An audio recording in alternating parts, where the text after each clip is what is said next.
Listo, entonces, muy buenos días a todos y todas. Nosotros somos el grupo 2 y vamos a presentar el resultado de la maestría alrededor de puntos críticos de la función cúbica con la derivada. Somos Diana López, Tatiana Galeano y quien les habla, Mariana Ramírez. Hoy vamos a hablarles un poquito de la articulación de contenidos, un poco de contexto, de las tareas de aprendizaje que hicimos, algunos aspectos cognitivos, el examen final y algunas conclusiones finales. Listo. Entonces, nosotros escogimos el tema de puntos críticos de la función cúbica con la derivada, no solo porque es un tema que está presente en los estándares nacionales y por lo tanto en el currículo de matemáticas de muchos colegios en grado 11, sino porque consideramos que es un tema que permite entender y resolver problemas de la vida cotidiana y también algunos más complejos, por ejemplo, de la vida profesional. Decidimos, bueno, habrán escuchado expresiones del estilo momentos de mayor rendimiento cuando hablamos de una empresa o una situación como que un corredor deja de acelerar y empieza a ir más lento.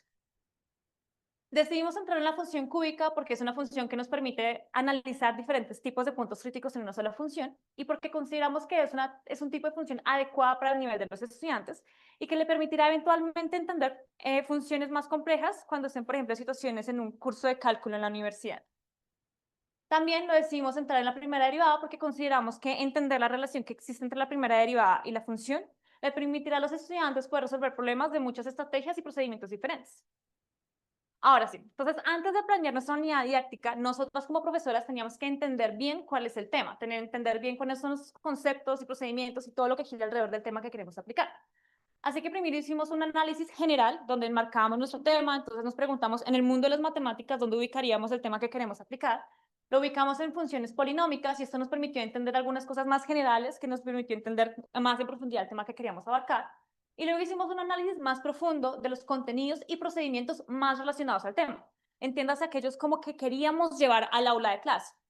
Y el resultado de ese análisis es el mapa que ven en pantalla, que nos permitió pues no solo identificar algunos conceptos clave como funciones cúbicas, puntos críticos, entre otros, sino que lo más importante de este análisis era entender cuáles eran las conexiones entre estos conceptos y procedimientos. Entender que no teníamos funciones cúbicas y derivadas como dos conceptos matemáticos en el espacio, sino que yo puedo derivar las funciones cúbicas porque estas son diferenciales y asimismo puedo analizar la derivada para analizar su discriminante y saber cuántos y de qué tipo de puntos críticos. Entonces son ese tipo de conexiones las que hicimos. Luego nos preguntamos si de manera natural, bueno, ¿cómo se representan estos contenidos? Verán que en matemáticas tenemos muchas formas de representar las mismas cosas.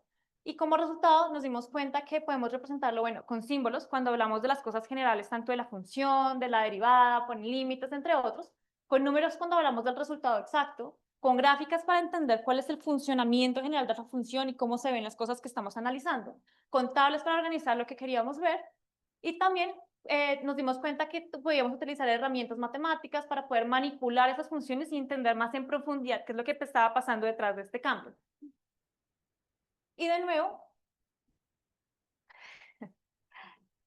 se, se apagó, se murió.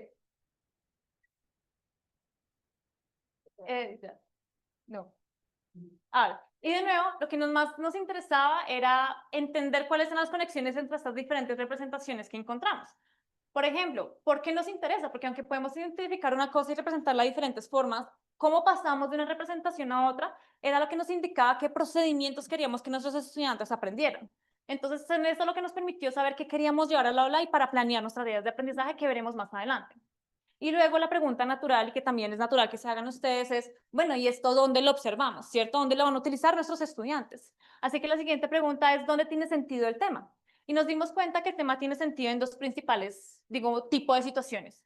La primera es determinar máximos y mínimos relativos para, por ejemplo, optimizar cuando hablamos de minimizar los costos de una empresa, que es algo muy natural, o cuando queremos analizar los cambios de tipo de crecimiento. Por ejemplo, si estuviéramos en una campaña de publicidad y quisiéramos saber en qué momento la campaña dejó de funcionar. Y el siguiente tipo de situación es cuando queremos encontrar puntos en los que la función empieza a crecer o decrecer más rápidamente. Es decir, para poder analizar cambios de tendencia. Si estuviéramos analizando la efectividad en fármaco, nos gustaría saber en qué momento el fármaco deja de estabilizarse para empezar a funcionar rápidamente de nuevo.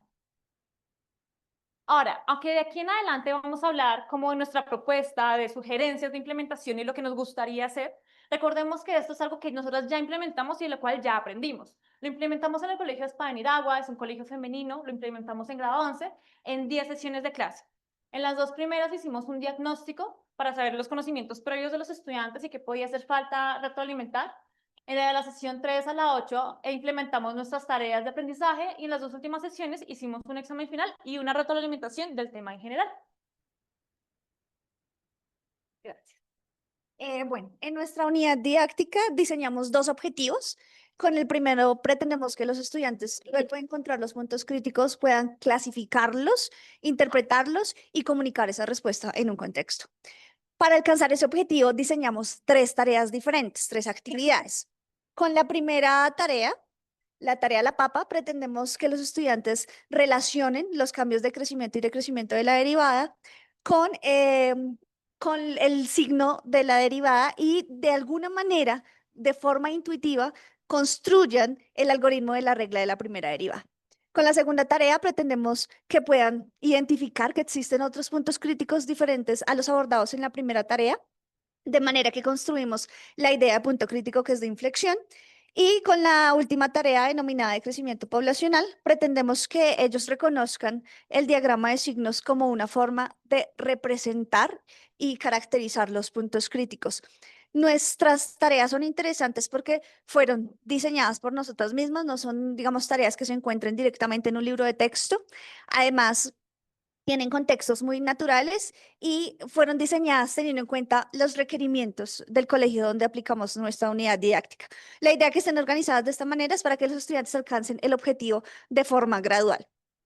Vamos a abordar con más detalle la primera tarea para que conozcan, digamos, a grosso modo qué características abordamos. Esta tarea es interesante porque está en un contexto muy natural. Habla sobre concentración de potasio en una planta de papa. Es el hecho de haber escogido este alimento que es tan cercano para nuestra cultura, permitió dar vida a las matemáticas y hacer práctico el tema que estábamos abordando. En la implementación nos dimos cuenta que esto ayuda en la motivación de los estudiantes. Para esta tarea, los estudiantes necesitan saber sobre nomenclatura de elementos químicos como el potasio y manejar un lenguaje apropiado para referirse a la razón de cambio. Un aporte interesante de esta tarea al objetivo es que los estudiantes logran construir este algoritmo sin que el docente tenga que darles los pasos. La idea es que sea realmente una tarea de aprendizaje. Abordamos varios conceptos y procedimientos, entre ellos, pues el tema de la derivada, la función cuadrática, la función cúbica, los cortes con el eje X, los intervalos de crecimiento y pues finalmente la construcción de lo que eran los puntos críticos. Lo enmarcamos dentro de dos sistemas de representación. El primero fue el gráfico, cuando trabajamos la curva de la función, y el simbólico, cuando trabajamos, por ejemplo, la notación de f' para la derivada. Y lo abordamos desde dos conceptos diferentes. Por un lado está el profesional, ya que hablamos de la cantidad de potasio en la planta de papa y por tanto podría ser estudiado por botánicos o agrónomos. Y por otro lado, un contexto científico, ya que hacemos la medición de este elemento químico en la planta. Entonces, esos son experimentos que se hacen, digamos, de forma natural, en contextos reales. Aunque los estudiantes solo requieren una hoja con la formulación y tal vez una para los procedimientos, damos algunas opciones generales como tener, digamos, algún recurso tecnológico para proyectar el enunciado al inicio de la sesión, de forma que se pueda hacer una lectura general, o utilizar colores para diferenciar los tramos de crecimiento y decrecimiento, que puede favorecer en colegios donde tenemos estudiantes con ajustes razonables que necesitan, digamos, otras herramientas. Esta tarea es muy interesante porque nos genera pautas durante la clase y promovemos el trabajo colaborativo. Sugerimos grupos de 3 o 4 estudiantes, eso dependerá de la institución donde se quiera aplicar nuestra unidad didáctica. El profesor estará encargado, por supuesto, de marcar los tiempos y momentos de cada una de las sesiones y la idea es que se presente el objetivo de la tarea y se haga una lectura general al inicio y luego se puedan organizar los grupos y al final hacer un cierre donde se concrete el tema con las ideas generales de toda la clase. Cuando aplicamos nuestra unidad didáctica y recogimos digamos, los resultados de esta tarea, nos dimos cuenta que es supremamente importante retroalimentar de forma individual los trabajos de cada grupo, haciendo hincapié en los procedimientos, las cosas a mejorar y las cosas que son positivas también para apoyar la motivación de los estudiantes y haciendo hincapié en que deben darse las respuestas siempre contextualizadas, que tenga algún sentido el valor que encuentro dando respuesta al requerimiento. Otro trabajo arduo que realizamos fue la investigación que realizamos sobre los posibles errores en los que podrían incurrir los estudiantes al abordar nuestras tareas. Evidenciamos 47 errores en total para nuestro objetivo y para ello creamos diferentes ayudas que son estrategias que el docente podría aplicar en la clase para ayudar a estos estudiantes a superar esas dificultades. En la pantalla presentamos el error más común que se produjo durante la aplicación de la tarea La Papa y la ayuda que generamos para esto, que fue una pregunta con la intención de que el estudiante reflexione sobre si tiene sentido esto en el contexto del problema. Para nuestra unidad didáctica, digamos que algo que la hace muy interesante y le da valor es que tenemos 7 diferentes caminos de aprendizaje para el objetivo. La tarea, la papa en particular, aborda 2 de estos caminos. Inicialmente esperamos que los estudiantes interpreten la información del enunciado y puedan identificar los datos relevantes para luego decidir entre 2 opciones para desarrollar la tarea. Por un lado, podrían pues, utilizar la gráfica directamente de la función para analizar los puntos críticos y por otro lado, utilizar la gráfica de su derivada. Finalmente, pues esperamos que puedan dar una respuesta contextualizada y comunicarla con el resto de sus compañeros utilizando un lenguaje apropiado. Bueno, vamos a hablarles ahora del segundo objetivo. ¿Qué buscamos con el segundo objetivo? Que los estudiantes utilicen los puntos críticos que están inmersos en la pregunta y las características de la función cúbica para así construir un modelo y dar solución a ese problema. Nosotras, ¿cómo queremos que ese objetivo se logre? A partir de 2 tareas de aprendizaje que construimos. La primera se llama rendimiento de una empresa y esta tarea lo que busca es que a partir de una tabla de razón de cambio que se les da en la tarea, ellos puedan esbozar la gráfica de la función, identificar los tramos de crecimiento y decrecimiento y pues puedan decir cuáles son los puntos críticos, conceptos que ellos aprendieron durante las tareas del objetivo 1. Y la segunda tarea que se llama el dragón, que es la que vamos a entrar en detalle a analizar. Vemos en pantalla la tarea y antes de explicarles de qué trata la tarea, queremos resaltar que esa es una tarea demasiado crucial para nuestra unidad didáctica. ¿Por qué? Primero porque es la última de las 5 tareas y esta tarea tiene un nivel de dificultad mayor que las anteriores, ¿sí? Aquí lo que buscamos es que revisar qué tanto los estudiantes aprendieron durante toda la implementación, ya que todo lo que aprendieron allí lo tienen que utilizar para desarrollar la tarea. Además, como vemos, pues es extensa y eso también nos permite mirar a nosotros qué tanto los estudiantes pueden interpretar un enunciado y pasar de un lenguaje natural a un lenguaje matemático. Ahora sí, ¿de qué trata la tarea? Queremos que los estudiantes se inmersan en el mundo de la arqueología.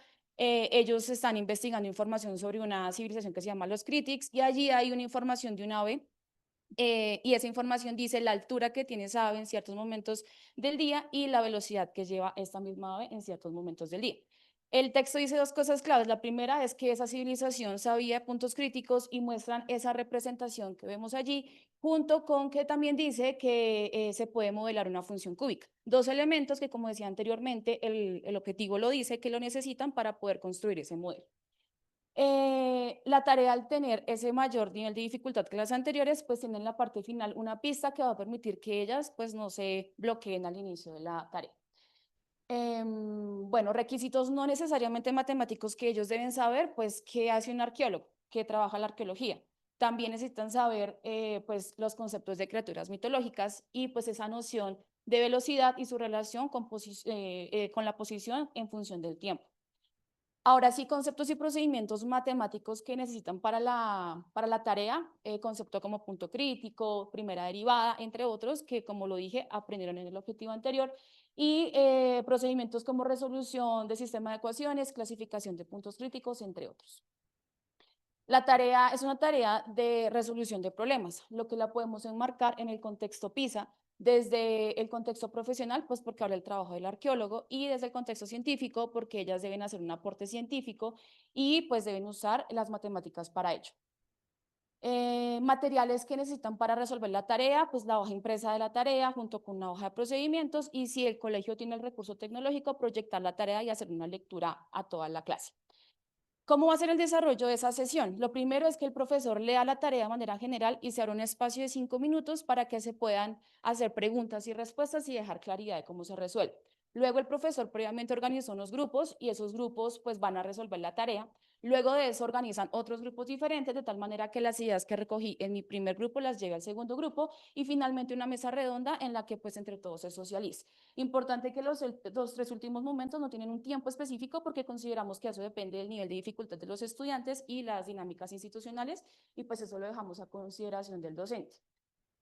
Como dijo mi compañera, también hicimos un gran esfuerzo en reconocer los errores en los que los estudiantes pueden incurrir. Encontramos 38 errores y en nuestra implementación encontramos que los dos que aparecen en la diapositiva fueron los que más incurrieron los estudiantes. Entre ellos, trasladar la definición de punto crítico en un contexto cotidiano no matemático. Y para ello construimos una ayuda que tiene preguntas como ¿qué entiendes por crítico? De tal manera que pues ellas puedan superar este error. Vemos en pantalla el recorrido, el grafo del recorrido que ellas pueden utilizar para resolver la tarea. Iniciando, pues ellas sí o sí deben reconocer que la tarea se debe hacer con puntos críticos y después, pues, extraer toda la información necesaria para poderlo resolver. Luego ya toman una decisión. Pueden escoger dos caminos. Uno de ellos, ¿cuál es? Utilizan ese diagrama de signos para poder clasificar los puntos críticos y luego toman otra decisión. ¿Qué decisión pueden tomar? O utilizan la información de la altura en función del tiempo del AVE para construir un sistema de ecuaciones o utilizan la información de la velocidad en función del tiempo. Cualquiera de las dos que ellas elijan, al final pueden decir una posible forma en que se comporta la función y argumentan su respuesta en el contexto. Ahora, ¿qué le sugerimos a los docentes? Lo primero es que la tarea, al ser tan extensa, pues que se forme un proyecto, ¿sí? Que el profesor tenga la posibilidad de hacerlo como proyecto y en caso en que no lo pueda hacer como proyecto, pues que se destine más de una sesión de clase, lo que va a permitir creatividad en los estudiantes. Ahora bien, debido a que se puede convertir en un proyecto, no consideramos que sea necesario colocar una valoración cuantitativa, más bien que el profesor en el momento en que estén haciendo los grupos, pues pase por los grupos, revise la interacción, que hablan las estudiantes y colocar puntos positivos en cuanto a su trabajo en grupo. En cuanto al examen final, nosotras construimos 11 tareas que nos permiten evaluar el alcance de los dos objetivos. Tres preguntas que nos van a permitir revisar el objetivo 2, perdón, y 8 tareas que nos van a permitir ver el alcance del objetivo 1. Importante, nosotras fuimos muy rigurosas al momento de construir este examen final porque queríamos que cada tarea del examen final pudiera nos pudiera dar fe de qué tanto aprendieron en ciertos conceptos y procedimientos durante la implementación. Vamos a encontrar unas marcas, unos números dentro de un corchete que van a indicar los procedimientos necesarios que ellas deben hacer para poder resolver esa tarea y pues la idea es que se resuelva en 60 minutos. Vamos a ver algunos ejemplos. Tenemos la tarea 1, al lado de tarea 1 aparece en corchete 3, es decir, 3 procedimientos claves que deben hacer para poder resolver la tarea. Y en esta tarea nosotras queremos revisar qué tanto los estudiantes a partir de un enunciado pueden construir las coordenadas de los puntos críticos. Tenemos la tarea 10 que tiene 2 marcas, 2 procedimientos específicos y aquí queremos revisar qué tanto aprendieron sobre el criterio de la primera derivada. Y tenemos la tarea 11, perdón, que tiene 3 marcas y aquí queremos revisar las estudiantes pues qué tanto aprendieron sobre el diagrama de signos. Ay, perdón. Ya. Bueno, entonces ya para concluir, pues hoy quisimos mostrarles un pequeño pedacito de lo que hicimos durante estos 2 años de la maestría.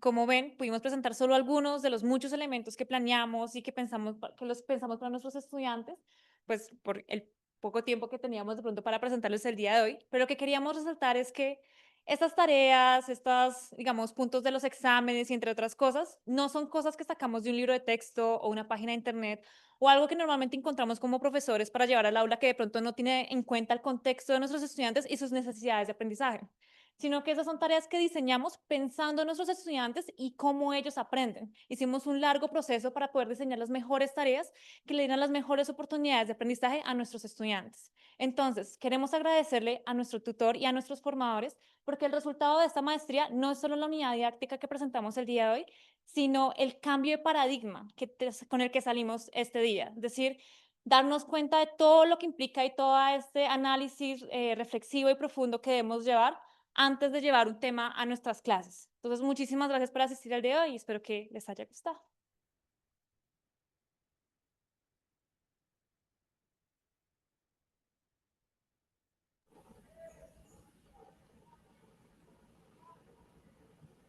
Ahora le vamos a dar la palabra al tutor que ha sido la persona que los ha acompañado durante estos meses, así que no se me muevan de acá.